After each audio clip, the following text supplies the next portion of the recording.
kotambola ana centre ville kotambola kotuna bandeko ba rimer ezobima ebele ke matata mponio azodémissionne journaux ezokoma bato ebele bazoloba bango yango na Congo lokolo ezotambola kotuna population kodémissionne ya papa matata mponio azodémissionne eza mabe to malamu yango na toyoka population te papa mbote maman papa Congo lokole eza na kotambola kotuna bandeko rimer ebimi ke premier ministre matata mponio azodémissionne rimer ebimi pona yo moni ndeni démission na ye pona yo eza malamu to mabe liboso pona lobaki soki démission eza malamu to mabe eloko liboso tokoyeba ete est-ce que rimer ezali ya solo to rimer eza rimer soki rimer bato akomi koloba ke rimer ebimi ndenge bajournaux bazokoma po journal asala eloko nepo atekisa azwa mbongo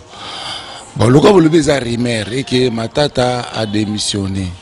excellence matata soki akodémissionné démission ezalaka eloko basalaka yango batangi yango na télévision biso nyonso toyoki mais dès lors toyoki nanu na télévision te elobi ete matata démissionné to considérer rimer kaka lokola rimer mais est-il que na mboka na biso soki oyoki rimer peut-être quelque part ezalaki na bato mibale to misato bazali kosola masolo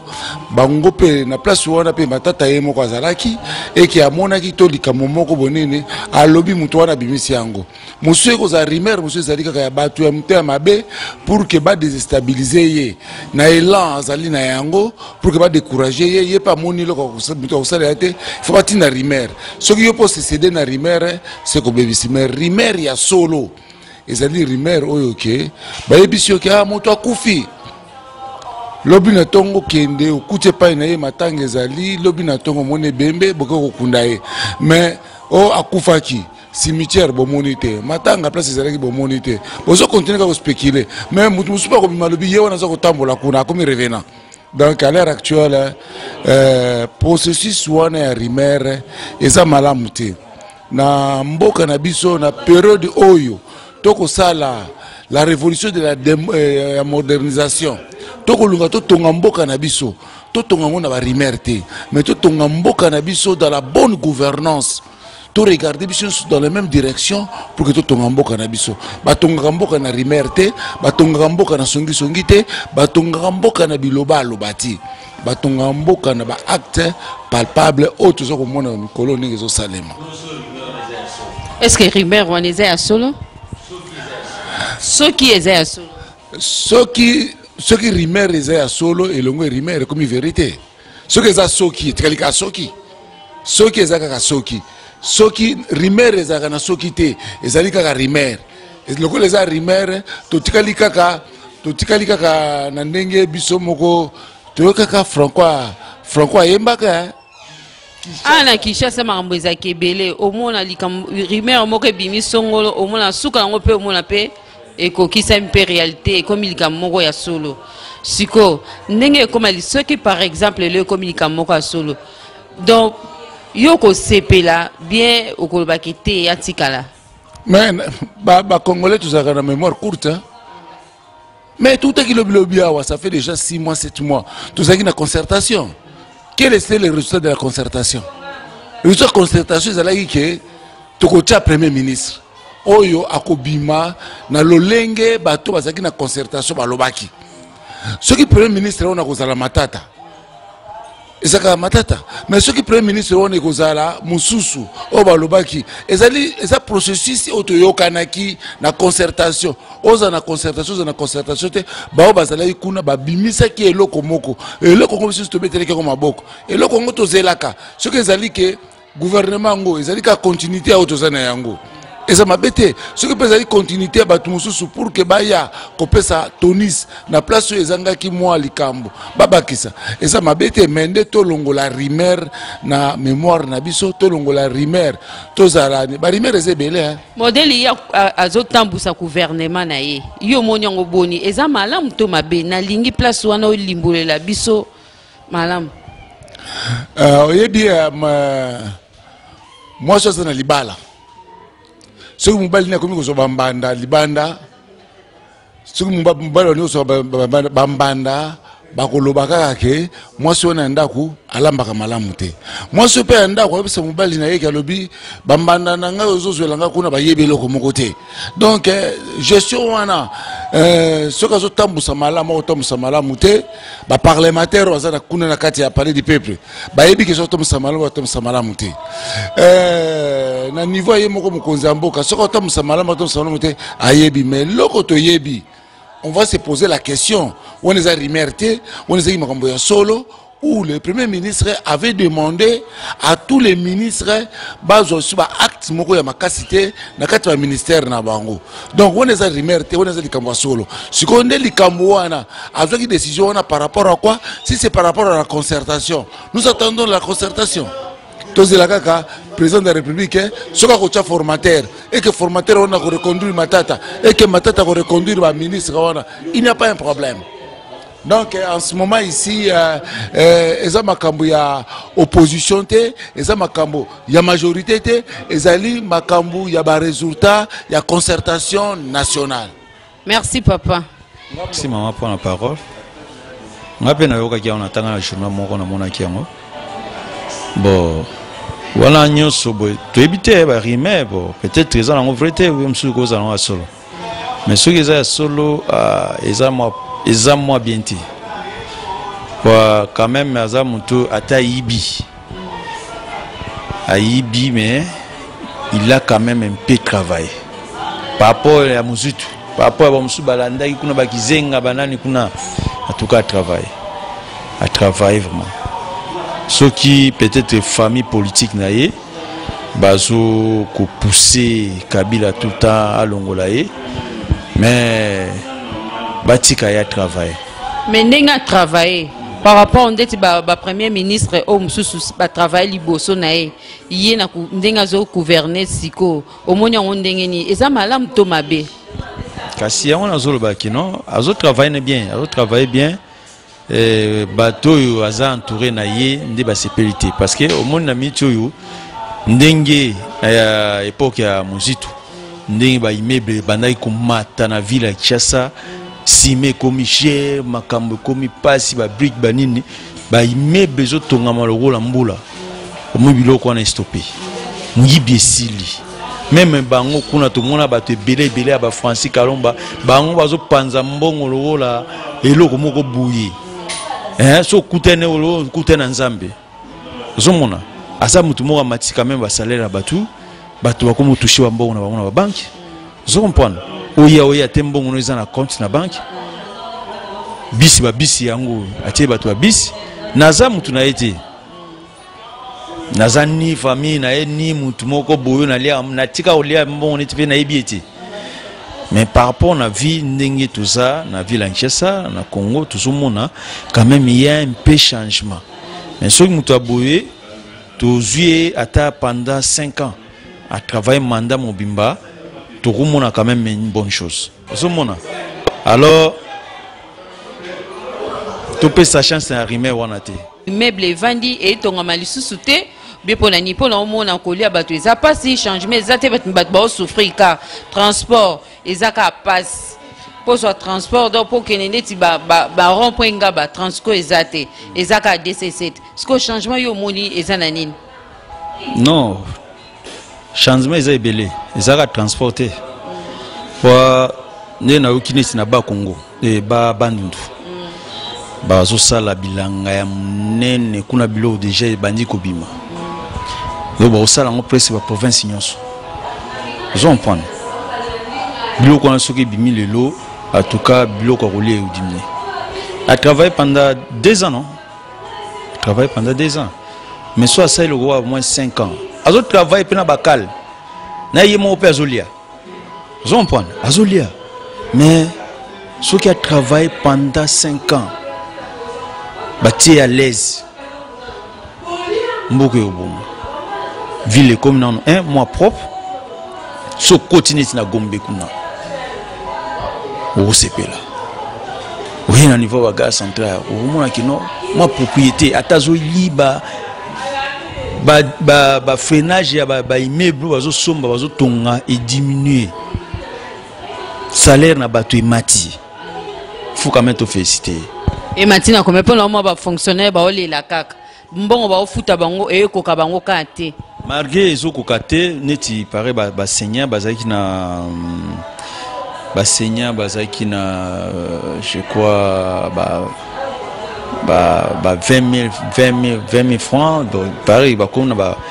150 000 francs ou 250 000 francs congolais je comprends bah c'est quand même moi augmentation malgré ezoko kakate mais azana ba calme makambo belé il fallait ça là bazo tika ba calme fallait batika être tranquille comme chef du gouvernement ba pesa responsabilité na ye ya musala nyonso asala asala lokola ba musu ba sali pendant ce qui 10 ans yango yo n'ont rien fait bato lokola ba taba biso ya mimia nani oyo Kimbuta bandaka pendant 10 ans sali n'a rien fait Kimbuta ayibi mbongo belé na michukutu matata tie bakale kangi batio passer par là moi iba isusu ezate au moins kino moi partir ndambu akomi yepe akomo somba moi bisi moi biloko vous comprenez matata na palmarès vraiment ba premier ministre nyon surtout pour ngai a marqué quand même un pas aza muto ya ko négliger été vous comprenez a muto négliger été aza muto mo boso qui même bango ba négliger mais président mususu qui a yé après ameka ko utiliser mutu na ce monsieur aza mutu moko aza ba rigueur na ye aza bien biso ba congolais toza mibi biso ba to africain toza ka bongo mutu akozanga mabete mais pona ye peso azu président mo pe aza strict aza rigueur ko ba to ko ba tsekedi we na matata tuka mboka et que évolue bien kitoko makasi merci papa en tout cas bato donc kutne sali kutu boye bien kutu po déjà en route 2 ans il n'a rien fait heureusement donc kuta côté biso donc souffrance de on a Congo il dali ko nae donc ngapo na ngana mabogele ba flair akenae ayi bibetro adenega aga mutu po bango bazala ba inime bato wana to hermo ba inime donc bangana souci bato te biso to na ba souci ba ondeni no po na ngama manda adena inime lo wa donc adena oloba mabe oyo ya bebisi makambo ko oloba ngwata ya mukete le problème est que non banda ya zala na koma mona to koma na souffrance dans souffrance et kota trop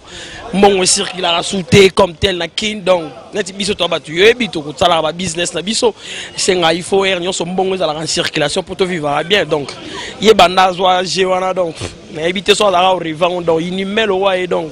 au revoir coup de chapeau oh ça zwa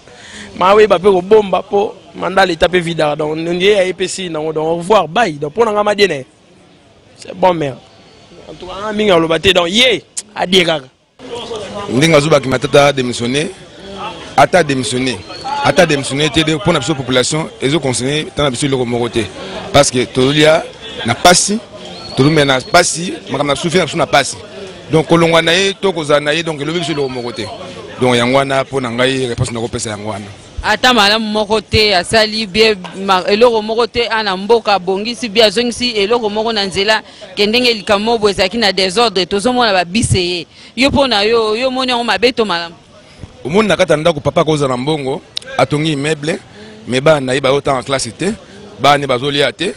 c'est bana médiocre na hôpital bana ba ko se sortir te ba ko ni papa na bango te. Le premier zali bisi ko ça ne onyo suningo ça osali mais faut qu'on soit vie na tout mener ba congolais vie moko très difficile vie moko ya pasi aucun hôpital akana na hôpital général là il faut les voir batni bazobela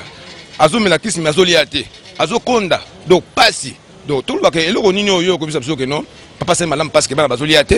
classe bana bazotanga te donc faut mutatanga force à ministre pour mutazala mwana député bon bana ba pauvre ba fonctionnaire ba kutanga saka bana te eloko wana donc pona ngai matata azala obia kende elobenge lo mokote donc pona biso conseiller biso lo mokote donc ezali bien na ye na famille na ye donc bien na biso te asali pona bien na ye na famille na ye mais bien na biso population te pour tout souffrir makasi et bon pona ba fonctionnaire ba mema bango na banque ba kuma pesa bango mbongo na banque eza malamu to mabe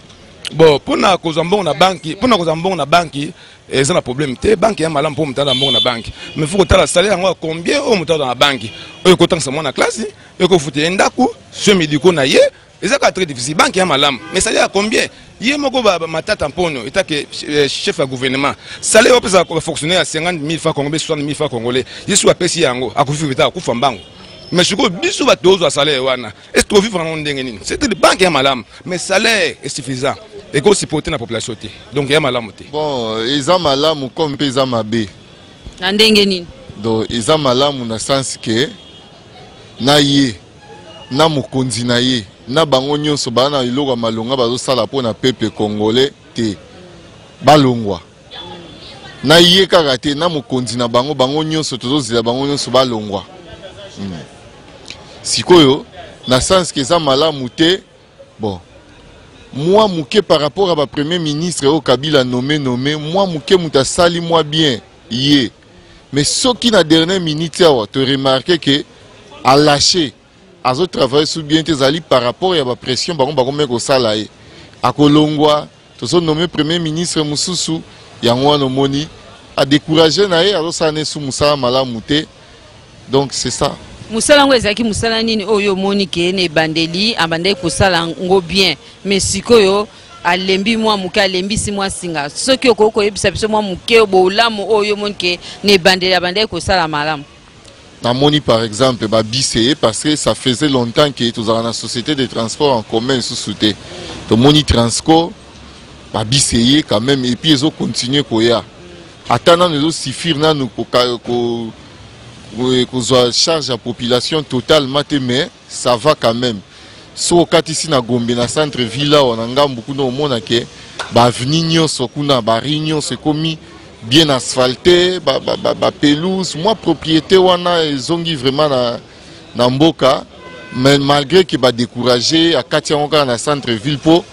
ceux qui bongisi Kinshasa bongisi Victoire te bongisi Kitambo magasin te en tout cas au sali penza mingité. Mais moi, je suis allé dans la ville, en tout cas, c'est bon, on a une société de transport en commun. Moi, je suis bipé. Tout le monde va diminuer dans le gouvernement par rapport au gouvernement et l'équipe, par exemple, à Mouzito. Au moins, il y a des gens qui ont pris, il y a des gens qui ont mataki, comme on te comme 200 000, on a valeur, il y a 30 000. Mais comme on te comme 200 000. Mais avec ma tata, tout le monde, moi, je suis ceux qui sont européens, je suis mais la période n'a été remarqué que moi, Moïbi Penza et Kiti. Mais il fallait encourager, mais encourager, et décourager pour Moïbi. Il y a faire participer à l'IA. Comme il faut longwa. Bon, à longwa kaka, bangonyo so yega te bangonyo so balongo. Est-ce que changement dans le transport et bon on a la vie sociale à Batou. Est-ce que changement zalaki na ebandela musala na e? Te kuna changement vraiment zate. Na lobby on a moni. On a monité na lobby te kuna changement zate. Que pour le bain ne bandel que non, ne bandela bande qui bien makamyo c'est qui bien kana suka awa aye ko lembisa mwa muke. Yango na tuni soki ne bandeli kaka wana ndenga bande ko bongisa ba makambu. Abongisa pe likambu ya ko lie ya libumwa bana bien ndengeni. Wana nde ba konzi mwa mingi ba lekaka wana ba bosana rango. Mais kobongisa kolia ezalité que d'un bâton magique la muko beti boye kolia mbamo ebongi eza tout un processus oyo mutu fa landa ko komati na point wana donc yango nde tomoni peut-être ne ba décourager à comité mais na ko pesa quand même moi 5 sur 10 na travail na un exercice à travail na moi 5 sur 10 c'est bon. Merci papa. Portage na biso boyoki ndenge ba papa balobi donc moya ko bakisa ezate bino boyoki ndenge ba balobi to pesi merci et pas partout kinsala yem tazuba image o to pesi merci na mama Gidi Bisengo yem tu aza coach na biso na pesi merci na batu nyonso o balandaka biso na www.congolokolenews.com na pesi bino nyonso merci na pesi merci na action 1 euro pour le Congo na pesi bino nyonso merci na pesi mbote Ebele et pas Christian 10 number 1 pour Anité Floriba les Komboso pour l'ambassadeur Escoza à Londres na pesi bino mbote na pesi les rois Congo mbote mwana ndaku napesi yo mbote esika ozali kuna na Canada Omba Matuli napesi yo mbote Chanel Mayundu napesi yo mbote semeki na nga esika oza Canada napesi bino nyonso mbote tomonai na mbala nsima na reportage mosusu merci.